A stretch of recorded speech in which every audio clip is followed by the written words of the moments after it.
Bonjour à tous et bienvenue sur la chaîne CF3D pour une nouvelle vidéo sur le projet RC. Comme je vous avais annoncé précédemment dans la vidéo d'avant, je compte arrêter de travailler sur la transmission pour l'instant. J'ai besoin de travailler sur les formules mathématiques adéquates pour obtenir les valeurs que je souhaite atteindre. En attendant, on va peaufiner les pièces déjà existantes, comme que je vous le montre présentement dans la vidéo.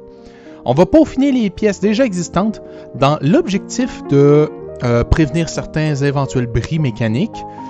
Par contre, certains peaufinements ne seront pas faits dans cette vidéo parce que je veux garder certains secrets, bien entendu, comme comment je compte fabriquer ma transmission. Déjà que vous avez une bonne idée de comment fonctionne mon embrayage, donc j'espère que vous serez compréhensif là-dessus. En attendant, là, vous me voyez en train de peaufiner l'embrayage, la transmission. Mais dans cette vidéo, on va s'attaquer à une pièce qui est quand même importante. Les pneus et les roues de voiture. Oui, parce que, comme je vous avais dit précédemment, ma voiture est de taille 1.8. Et une voiture taille 1.8 a quand même ses standards. Standards qui, honnêtement, peut-être parce que je suis au Canada puis je suis un peu con, mais les standards sont difficiles à trouver. Je cherche une sorte de pneu, je cherche une sorte de roue, puis je trouve pas forcément tout ce que j'ai de besoin. Donc, ça va nécessiter des recherches, mais je pense que j'ai trouvé une base normalisée qui va me permettre de justement identifier les bonnes dimensions de base pour le véhicule. En attendant, comme vous pouvez le voir, étant donné qu'on a fabriqué une transmission avec les engrenages sans son caisson, ça m'a permis de voir que mon châssis n'était pas adapté du tout. Oui, parce qu'il va bien falloir la mettre à quelque part, cette transmission-là. Puis je peux pas me permettre, surtout pas, je peux pas me permettre de faire un châssis modulaire en 2 pièces. Il faut que ça soit rigide.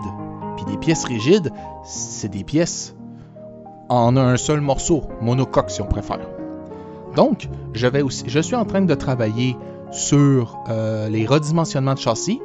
Le châssis est voué à évoluer en permanence. D'où l'intérêt à ce que je termine le Excel des formules mathématiques nécessaires pour fabriquer la transmission. Puis quand je vais avoir terminé ce Excel, je ne vous ferai pas une vidéo sur le Excel, je vous le montrerai à la fin du projet quand ça va se concrétiser. Mais l'idée, c'est que ce Excel-là va me permettre de déterminer quel type d'engrenage que j'ai besoin de mettre, combien de dents par engrenage. Ça ne déterminera pas le type d'huile que je vais mettre, mais j'ai l'intention de mettre une huile...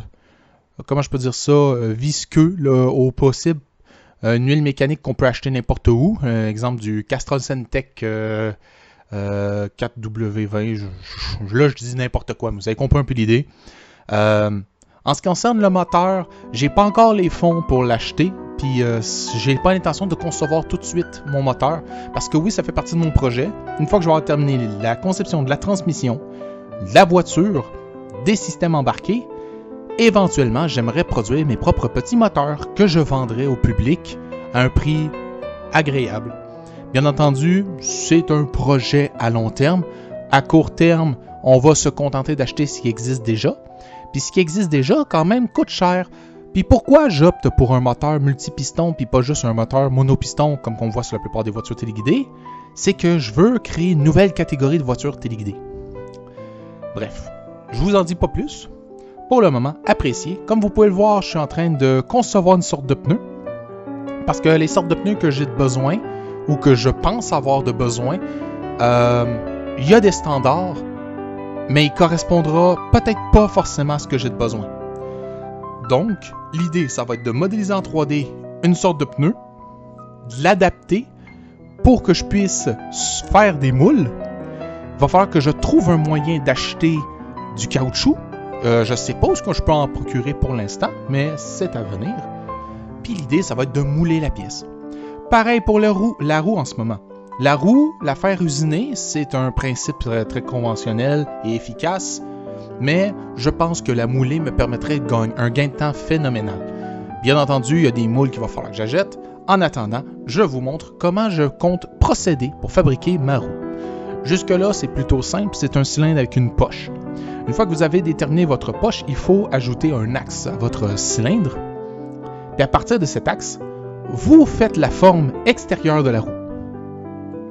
Bien entendu, moi, j'ai utilisé une spline pour que ce soit rapide et visuel. Il y aura des mesures concrètes, mais en attendant, on obtient ce visuel-ci. Travailler avec des splines, c'est pas facile, mais ça permet d'obtenir un design très convenable.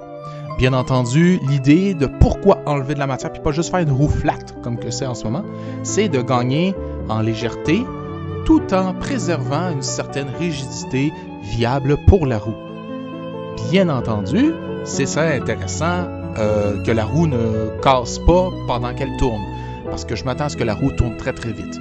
Donc, il faut qu'elle soit en mesure de résister physiquement à sa propre inertie en rotation. Écrivez-moi en commentaire ou envoyez-moi des images, je ne sais pas si on peut déposer des images sur YouTube, les formes de mag que vous jugez qui seraient le plus pratique. J'aimerais, pour les savants d'entre vous, avoir un concept de roue qui permet de tirer l'air vers l'intérieur de la voiture pour que la roue serve de ventilateur pour refroidir le frein plutôt que ce soit des trappes à air au niveau de la carrosserie. Qu'est-ce que ça apporterait comme avantage, ce principe-là? Eh bien, ce qui est intéressant, c'est qu'en faisant ça, c'est que je peux éliminer les trappes à air et augmenter la vitesse de pointe de la voiture. Moins il y a de restrictions au niveau de la carrosserie, plus elle sera rapide. Bon, je ne sais pas quelle incidence va avoir ce principe-là sur la suspension et la stabilité de la voiture. On n'est pas encore rendu là, c'est des détails très techniques que je ne maîtrise pas encore. Comme vous avez pu le voir, puis là, j'ai un peu sauté dessus en parlant, j'ai remplacé les splines par une série de rayons parce que ça commençait à poser problème. Bref, je vais continuer à vous parler des roues pour la prochaine vidéo. Laissez-moi des likes, commentez, partagez la vidéo avec vos amis pour que vous alimentez les conversations, même auprès de votre famille. Hein. Ça va toujours être plus intéressant de parler d'une voiture téléguidée à votre famille en étant jeune que de parler de jeux vidéo qu'aux yeux de certains parents, peut-être c'est moins important. Et je vous dis à la prochaine!